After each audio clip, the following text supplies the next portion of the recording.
I once heard a story about an optimist and a pessimist. The pessimist said, "It's good to be a pessimist. I'm either always right, or I'm pleasantly surprised." And the optimist said, "Why?" That is quite an optimistic way of looking at it. And that's the thing about optimism. It's about finding the good in any situation, whether positive or negative. It's about always looking on the bright side and firmly believing that things can and will get better. And armed with this conviction, man can propel himself onto wonderful achievements. And my own optimism has helped me to develop confidence and a positive outlook.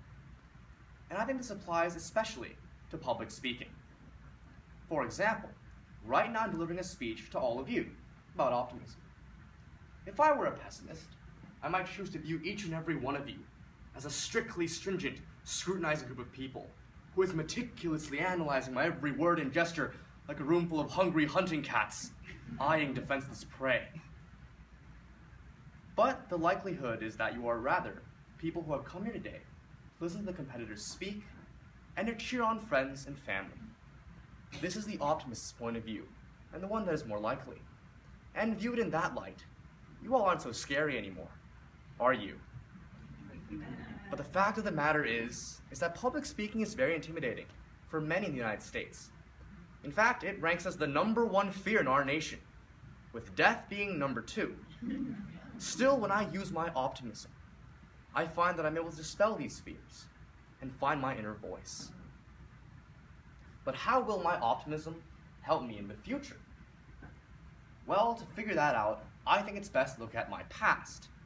After all, history repeats itself, doesn't it? And one place that my optimism has helped me in the past is during moving. Now, I've moved many times in my relatively young life. First from Texas to China, back to Texas, and finally to sunny San Diego. And I could talk about how every time I moved, I left behind all my friends and familiarity for the new unknown. But I feel like that's part of the story you've all heard before, one that is often discussed. So instead, I want to talk about what it was like to arrive in San Diego. And upon coming to this wonderful city, I had 2 outlooks I could choose to adopt. Number 1 is that San Diego is a new and frightening place full of uncertainty. And number 2 is that it is a wondrous place with discoveries waiting to be explored. With the support of my family, I chose the latter.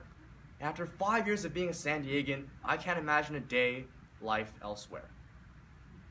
And this kind of optimism also lets me consider how I can give back to the community that has given so much to me. In the words of renowned humanitarian Albert Schweitzer, "I've never met a happy man who has not learned to give." But how will my optimism help me move forward? Well, I'm constantly asking myself the question, how can I use my interests for the betterment of others? How can I enrich the lives of my neighbors? Well, ladies and gentlemen, I believe in communication. I believe that advocacy and awareness, discourse and discussion are some of the most powerful tools mankind has for problem solving. And I will use this voice that I have found in my adolescent years as I grow older. Because my optimism tells me that my voice has value, that my words have worth. And so I know that through my voice, I can inspire others, and we can stand regardless of what we oppose.